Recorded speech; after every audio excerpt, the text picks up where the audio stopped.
તો આજે સવારે 7 વાગ્યે ઉત્તર પૂર્વ દિલ્હીના થાણા વેલકમ વિસ્તારમાં આવેલી જનતા મજદૂર કોલોનીમાં એક 4 માળની ઇમારત ધરાશાયી થઈ ગઈ। અકસ્માત સમયે ઇમારતમાં ઘણા લોકો હાજર હતા, જેમાંથી લગભગ 12 લોકો કાટમાળ નીચે દટાયા હતા।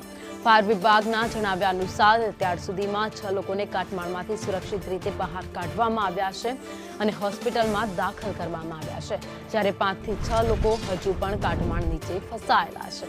રાહત અને બચાવ કાર્ય ઝડપથી ચાલી રહ્યું છે। આ વિસ્તાર ખૂબ જ ગીચ વસ્તી ધરાવતો હોવાથી અને સાંકડી શેરીઓ હોવાથી બચાવ કામગીરી પણ મુશ્કેલ બની ગઈ છે। ઘટના સ્થળે 7 ફાયરની ગાડીઓ અત્યારે હાજર છે અને સ્થાનિક પોલીસ અને રાહત ટીમો કાટમાળ દૂર કરવા માટે સતત કામ કરી રહી છે। અકસ્માતનું કારણ હાલમાં સ્પષ્ટ નથી થયું, પરંતુ એવું માનવામાં આવે છે કે ઇમારત ખૂબ જ જર્જરિત હતી, જેના કારણે આ અકસ્માત સર્જાયો। કહેવામાં આવી રહ્યું છે કે આ ઘર લગભગ 30-35 યાર્ડનું હતું। અકસ્માત બાદ તાત્કાલિક રાહત અને બચાવ કાર્ય શરૂ કરવામાં આવ્યું હતું। એપ્રિલની શરૂઆતમાં ઉત્તર પૂર્વ દિલ્હીના દયાલપુર પોલીસ સ્ટેશન વિસ્તારમાં એક 4 માળની ઇમારત ધરાશાયી થઈ હતી, જેમાં ડઝનબંધ લોકો કાટમાળ નીચે ફસાયા હતા અને 4 લોકોના મોત થયા હતા।